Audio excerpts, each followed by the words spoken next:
후한 말, 나라의 혼란을 틈타 황건적의 난이 일어났었는데 다행히 이 난은 진압이 되었지만 후한의 최후는 이제 얼마 남지 않았습니다. 바로 나라를 통째로 점쳐먹고 있던 십상시들의 횡포 때문인데요. 오늘은 이 십상시의 난 이야기 해보도록 하겠습니다. 자, 오늘의 영상 보시기 전에 황건적의 난 먼저 보고 오시면 좋겠습니다. 여러분, 수다먹 영상은 야사가 포함되어 있습니다. 감상에 주의해주세요. 189년 영제가 사망을 하고 후한은 또 혼란이 옵니다. 영제가 후계를 제대로 정하지 않고 사망을 했기 때문인데요. 영제는 두 명의 아들이 있었습니다. 영제와 영사황후 사이에서 태어난 유변, 그리고 영제와 왕미인 사이에서 태어난 유협이 있었죠. 영제의 아들들은 사실 더 있긴 했었는데 어떻게 된 건지 이 아들들이 줄줄이 요절을 하게 되자 영사황후는 자신의 아들이 또 죽게 될지 모른다라는 생각을 해서 도술로 보호를 해야 된다며 아들 유변을 궁 밖에 내보내서 이 도인의 집에서 자라게 했다고 합니다. 그리고 영제의 총애를 받은 왕민이 임신을 했을 때는 질투에 눈이 먼 영사황후가 이 왕미인에게 약을 먹여서 낙태를 시키려고 했는데 결국 실패를 했고 왕미인은 유협을 낳게 됩니다. 왕미인은 결국 영사황후에게 독살을 당하게 되는데 이때 영제가 너무나 화가 나서 영사황후를 폐위시키려고까지 했다고 합니다. 여튼 이 유협은 할머니인 동태우 손에서 자랐는데 동태우가 유협을 무척 아꼈다고 하네요. 영제의 병이 깊어졌을 때 영제는 왕미인의 아들 유협을 황간 건석에게 맡기는데 건석은 외척인 하진을 제거하고 싶어 했죠. 그래서 하진을 죽이고 유협을 황제로 올리려는 계획을 세웠는데 이 계획은 하진의 신복 반은에게 발각되어서 실패했고 결국 유변은 17살의 나이로 소제로 즉위를 하게 됩니다.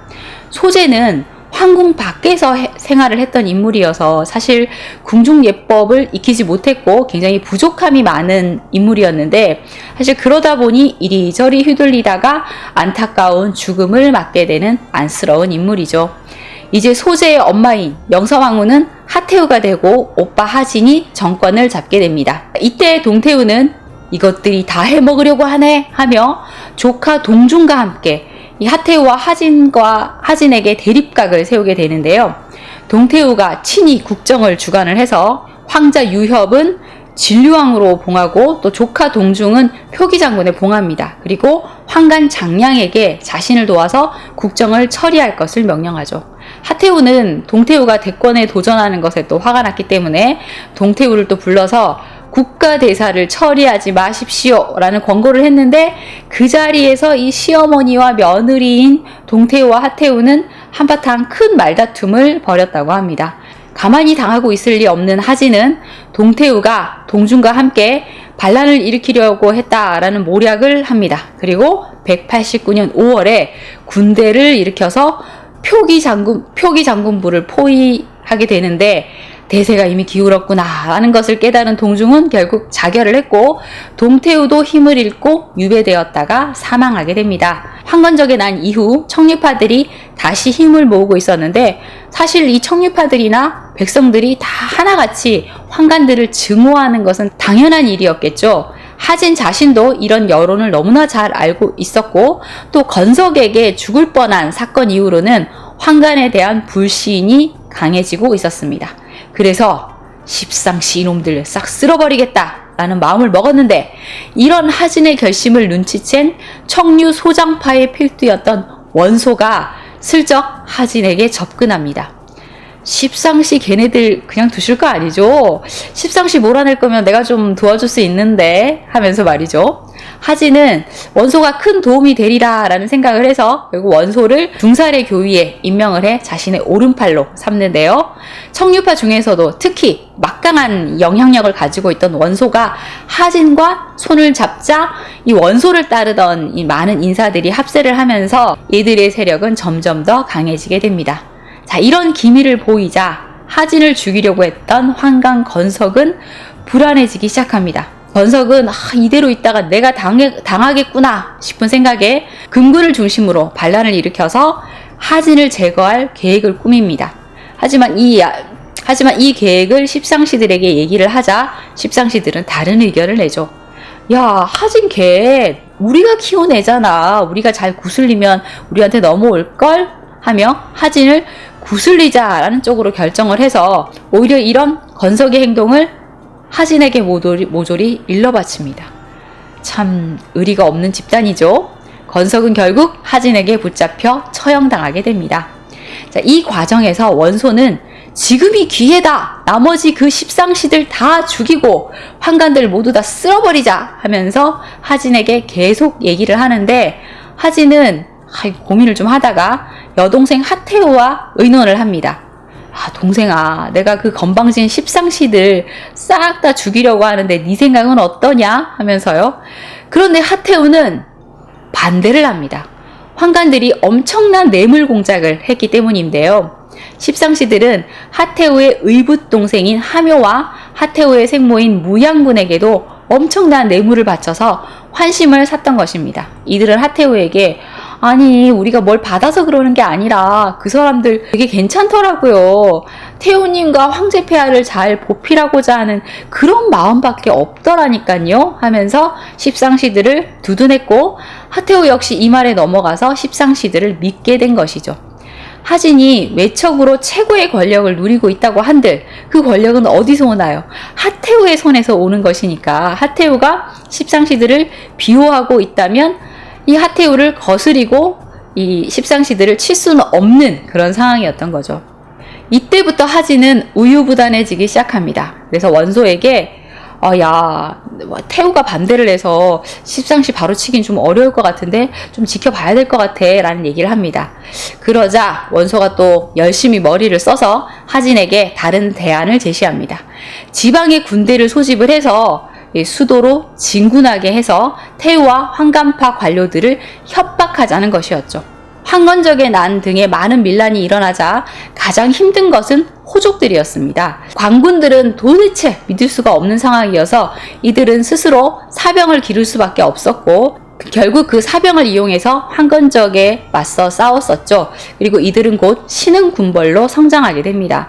원소는 이들을 낙양으로 불러들이자라는 말을 한 것인데요. 당시 흑산적이라는 도적 무리들이 수시로 백성들을 수탈하고 있었는데 그걸 이용하자는 거였습니다. 낙양에 인접한 맹진항 일대 지역에 흑산적이 약탈을 하고 있다. 그러니 지방 군벌들이여 흑산적 소통을 위해 집결하라. 이런 식으로 공문을 보내서 지방 군벌들이 쫙 올라오면 이들을 이용해서 십상시를 죽이고 낙양에 소집된 군대와 중앙군을 합쳐서 흑산적까지 토벌을 하면 그 과정에서 십상시가 죽은 것처럼 꾸미자는 계략을 세운 거죠.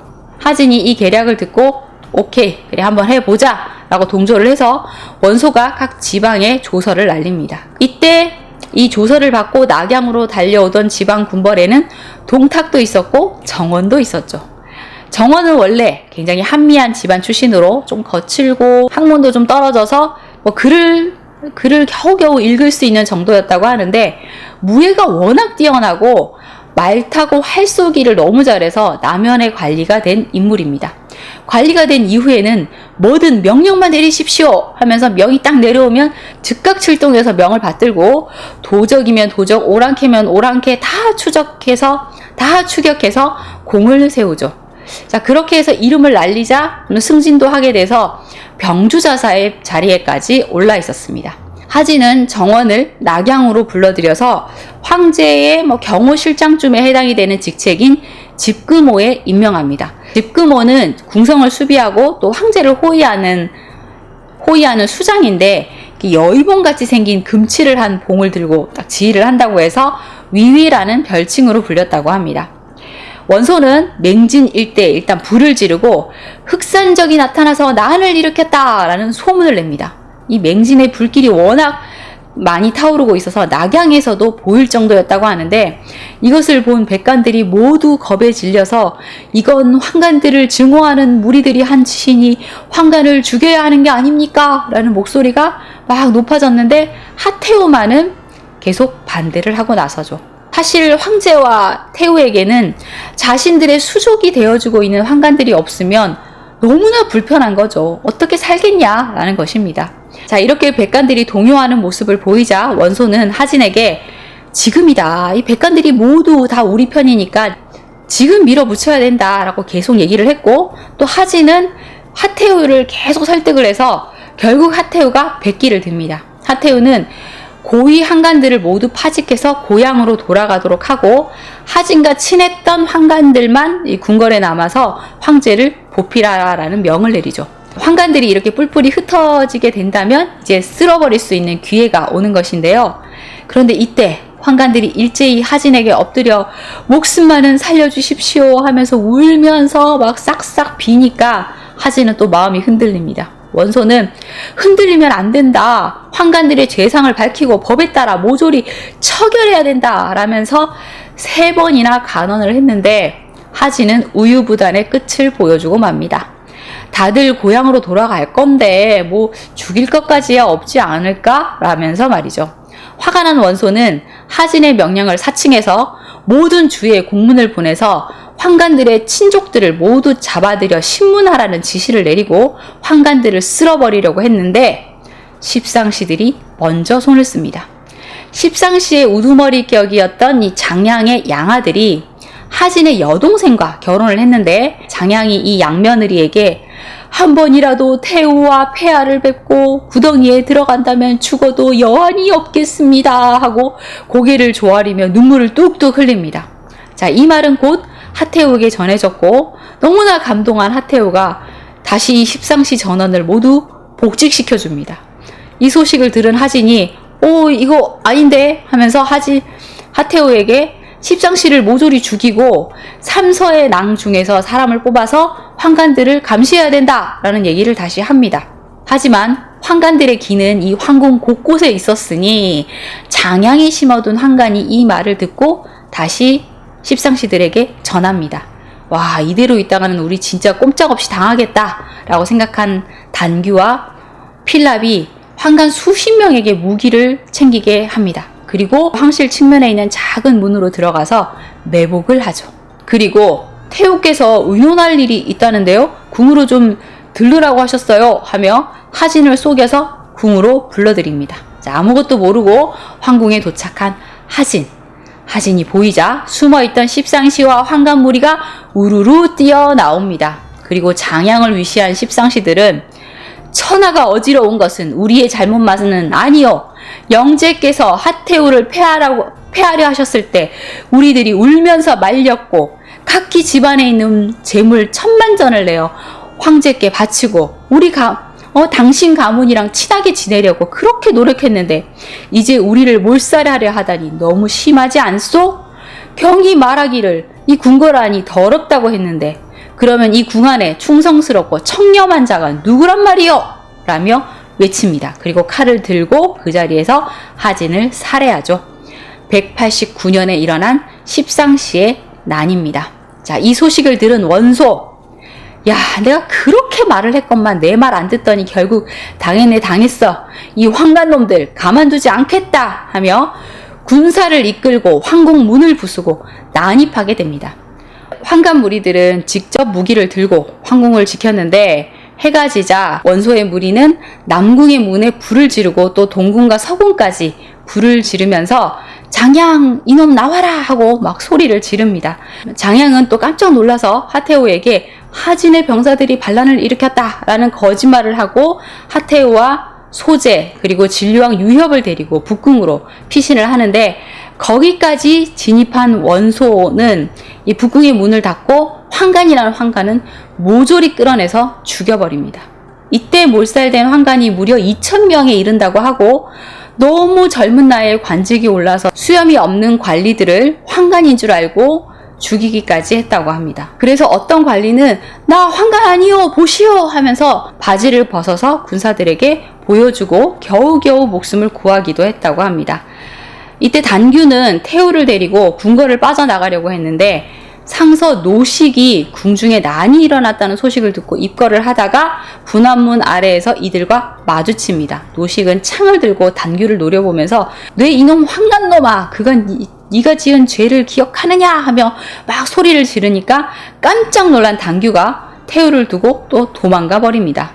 늙은 노식이 하태우를 구했고 또 오강은 십상시와 패거리가 됐던 하진의 동생 하묘를 잡아서 죽입니다. 도망간 단규는 장량 등의 십상시들과 합세를 해서 소재와 유협 그리고 일부 대신들을 데리고 궁을 빠져나갑니다. 황제가 십상시들에 의해서 납치되어 궁 밖으로 끌려가는 것이나 마찬가지인 것인데 아무도 황제를 찾을 생각은 하지 않고 있었고 오직 이 노식만 어린 황제를 찾아 나섭니다. 그러다 도중에 하남윤, 왕윤의 무리를 만났는데 왕윤은 하남 중부연 민공에게 병졸들을 내주면서 어서 빨리 가서 황제를 찾아라 하며 명령을 하죠. 민공은 여기저기 황제를 찾아다니다가 한밤중에 황하 나루터에서 이 장량의 무리와 마주치게 됩니다. 민공이 검을 휘두르면서 수많은 황관들을 죽여나가자 장량과 당규 등의 이 십상시들은 이제 끝이구나 하면서 황하강에 몸을 던져 자결을 했다고 합니다. 민공은 소재와 유협을 데리고 다시 궁으로 돌아가는데 여기서 그 역사적 만남이 이루어지니 동탁을 만나게 됩니다. 흑산적 소탕을 빌미로 지방 군벌을 불러들였을 때 동탁 역시 낙양으로 상경하고 있었던 것인데요. 동탁이 멀리 장랑궁에 불길이 치솟는 것을 보고 병사들을 이끌고 막 급히 진격을 했고 낙양궁 서쪽에 도착을 하게 됩니다. 그리고 이때 소재가 없어졌고 북망으로 갔다라는 소문을 듣고 이제 소재를 찾아 나섰던 것이죠. 그리고 소재와 그 일행을 만나게 된 겁니다. 동탁과 그 병사들을 마주한 소재와 진류왕 유협. 소재는 너무나 겁이 나서 눈물을 흘리며 벌벌 떨었다고 합니다. 동탁은 소재에게 어떻게 된 일입니까? 하면서 이것저것 물어봤는데 소재는 너무나 겁이 나서 막 떠듬떠듬 횡설수설 말을 제대로 못합니다. 그러자 옆에 있던 유협이 형을 대신해서 여차저차해서 뭐 이렇게 됐어요 하며 조리 있게 대답을 해나가자 동탁은 야, 황제라는 게 되게 어리버리하네. 동생은 좀 낫네. 라는 생각을 하게 되죠. 동탁은 폐하 겁내지 마소서 신동탁 폐하를 호위하겠나이다 하면서 외쳤고 소재와 유협을 앞세워서 당당히 낙양으로 입성하게 됩니다. 하진이 죽고 황관들이 죽어나가면서 낙양은 피바람이 일고 있었고 또 황제는 어디로 사라졌는지 몰라서 막 우왕좌왕하면서 혼란에 빠져 있었는데 그 황제가 이 동탁 앞에 딱 나타난 겁니다. 그러니까 길 가다가 1등 당첨된 로또를 주운 격이나 마찬가지였죠. 동탁은 황제인 소재의 신변을 장악하긴 했지만 이때 고 동탁의 병사는 한 3,000명 정도로 다른 군벌들에 비해서 그 수가 매우 적은 편이었습니다. 그래서 이대로라면 원소나 다른 세력들에게 당할 수 있다는 것을 동탁이 너무나 잘 알고 있었죠. 그래서 동탁은 4, 5일 동안 계속해서 밤에 몰래 군사들을 밖으로 내보내고 아침이 되면 막 북을 치면서 다시 군사들을 들어오게 하고 또 밤에 내보내고 들어오게 해서 엄청난 대군이 낙양에 입성을 한 것처럼 보이게 하죠. 그리고 십상시의 난 때 살해된 대장군 하진과 거기장군 하묘 형제가 이끌던 낙양 중앙군을 모두 찾아서 자신에게 귀속시키면서 낙양의 군사 대부분을 장악하는 데 성공하게 됩니다. 와, 이 청소는 원소가 했는데 청소한 항궁을 동탁이 차지하는 그런 상황이 된 것이죠. 자, 하지만 낙양에는 하진이 죽기 전에 발탁해둔 정원이 버티고 있었습니다. 이 동탁의 전행을 절대 용납하지 않을 기세였죠. 정원의 휘하에는 많은 병력이 또 있기도 했지만 용맹한 장수들이 있었습니다. 정원의 용맹한 장수들 중 가장 으뜸은 여러분이 너무나 잘 알고 계시는 그 여포입니다. 여포는 북방 출신으로 잘생긴 외모에 힘이 장사인데다가 무술도 뛰어나서 감히 대적할 자가 없었다고 하는데요. 말타기, 활쏘기에 능하고 또 힘도 아주 좋아서 비장이라고 불렸다는 기록이 있습니다. 정원이 여포의 능력을 너무나 아껴서 양자로 삼았고 항상 옆에 있게 했는데 이 여포를 보고 동탁도 여포를 탐을 냅니다. 무예가 너무 뛰어난 이 여포가 자신의 편이 되어준다면 천하무적이 될 텐데 라는 생각을 했고 또 여포만 매수를 하면 정원을 처리할 수 있을 거라는 생각을 합니다. 동탁은 자신의 이 수와 이숙이 여포와 같은 고향 출신이라는 것을 알고 야, 같은 고향 출신끼리 잘 얘기 좀 해봐 하면서 여포를 매수해 오도록 하죠. 여포는 재물 욕심이 아주 많았습니다. 그래서 많은 재물과 동탁이 최고로 아끼는 적토마를 내주는데 그 순간 여포는 정원을 바로 버립니다. 여포는 그날 밤 정원의 목을 베어 동탁의 군영으로 찾아갑니다. 자, 그리고 이렇게 주장을 잃은 정원의 희야 부대도 동탁의 회유에 굴복해서 동탁에게 귀속되게 되죠. 동탁은 완전 기뻐하며 여포를 기도위에 임명했고 동탁과 여포는 서로 부자의 의를 맺게 됩니다. 여포는 정원과도 부자의 연을 맺고 있었는데 그 부자의 연을 맺고 있었던 사람을 바로 죽이고 아버지를 바꿔버린 것이네요. 자, 여포를 얻고 정원의 군대까지 손에 넣은 동탁의 군세는 최강이 되어 이 낙양 인근에서 제어할 자가 없어졌습니다. 동탁의 손에 들어간 후한의 운명, 동탁은 후한을 어떻게 말아먹게 될까요? 그의 앞날은 또 어떻게 될까요? 동탁의 활약상은 또 다음 시간에 이야기해 보도록 하겠습니다. 자, 오늘은 후한을 시원하게 말아먹은 환관들, 그리고 그들의 우두머리 격인 십상시의 난과 그로 인해 낙양으로 입성하게 된 동탁 이야기 해보았습니다. 자, 오늘의 이야기 재미있으셨다면 좋아요와 구독 부탁드립니다. 오늘도 좋은 하루 되세요. 지금까지 수다몽더 히스토리였습니다. 감사합니다.